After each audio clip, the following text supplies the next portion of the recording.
Conductor. For example straight wire తీసుకున్నాను, ఓకేనా. ఇందులో కరెంట్ ఫ్లో అవుతుంది అనుకోండి. ఇది మ్యాగ్నెటిక్ ఫీల్డ్ లైన్స్ అనేవి కాన్సెంట్రిక్ సర్కిల్స్ ప్రొడ్యూస్ చేస్తాయని తెలుసు కదా, ఓకేనా.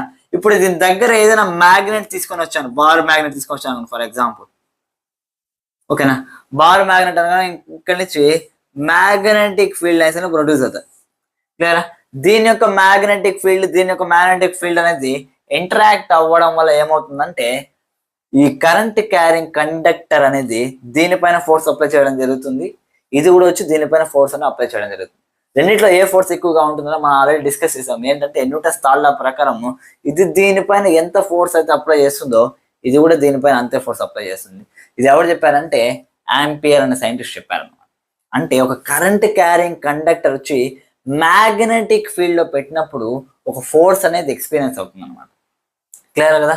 దీనికి సంబంధించి మన టెక్స్ట్ బుక్ లో ఒక యాక్టివిటీ ఇచ్చున్నాడు అనమాట. ఇక్కడ మనం గమనించామనుకోండి, ఒక అల్యూమినియం రాడ్ అని తీసుకున్నాడు, ఓకేనా. అల్యూమినియం రాడ్ ని తీసుకొని ఒక మ్యాగ్నెట్ దగ్గరలో పెట్టి ఆ అల్యూమినియం రాడ్ లో కరెంట్ పాస్ చేయడానికి ట్రై చేస్తున్నాడు. అల్యూమినియం రాడ్ ఎందుకు సార్ తీసుకోవాలి, ఐరన్ రాడ్ తీసుకోవచ్చు కదా. డిఫరెంట్ టైప్స్ ఆఫ్ మెటల్స్ ఉన్నప్పుడు అల్యూమినియం రాడ్ ఎందుకు తీసుకున్నా ఎప్పుడు గుర్తుపెట్టుకోండి, ఐరన్ రాడ్ అనేది మ్యాగ్నెటిక్ మెటీరియల్. ఐరన్ ఏంటి, మ్యాగ్నెటిక్ మెటీరియల్, ఓకేనా. మన ఐరన్ అనేది ఆటోమేటిక్ గా మ్యాగ్నెట్ హార్ష్ మ్యాగ్నెట్ దగ్గర తీసుకొచ్చామంటే ఆటోమేటిక్ ఏం చేస్తుంది అంటే అట్రాక్ట్ చేస్తుంది. అంటే ఐరన్ ని అట్రాక్ట్ చేయడానికి దానిలో కరెంట్ పాస్ అవ్వాల్సిన అవసరం లేదు. అంటే ఒక ఐరన్ పీస్ పైన మ్యాగ్నెట్ వచ్చి ఫోర్స్ అప్లై చేయడానికి ఓకేనా దానిలో కరెంట్ పాస్ అవ్వాల్సిన అవసరం లేదు. కానీ ఇక్కడ మన కాన్సెప్ట్ ఏంటంటే మ్యాగ్నెటిక్ ఫీల్డ్ అనేది కరెంట్ క్యారింగ్ కండక్టర్ పైన ఎలా ఫోర్స్ అప్లై చేస్తుంది అది మనకు కావాలి. కాబట్టి మనకి ఇక్కడ మ్యాగ్నెటిక్ సబ్స్టెన్స్ కంటే కూడా current carrying non magnetic substance ని మనం ప్రిఫర్ చేయడం బెటర్. కాబట్టి ఏం తీసుకున్నాం అంటే అల్యూమినియం తీసుకున్నాం, ఓకేనా. అల్యూమినియం అనేది నాన్ మ్యాగ్నెటిక్ అన్నమాట.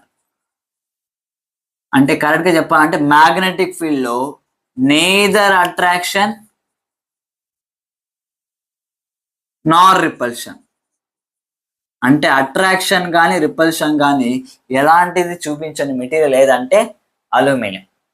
ఇంకా కరెక్ట్గా చెప్పాలంటే ఒక పారామాగ్నెటిక్ సబ్స్టెన్స్, అంటే స్ట్రాంగ్ మ్యాగ్నెటిక్ ఫీల్డ్ తో కొంచెం చేంజ్ అనేది చూపిస్తుంది అనమాట.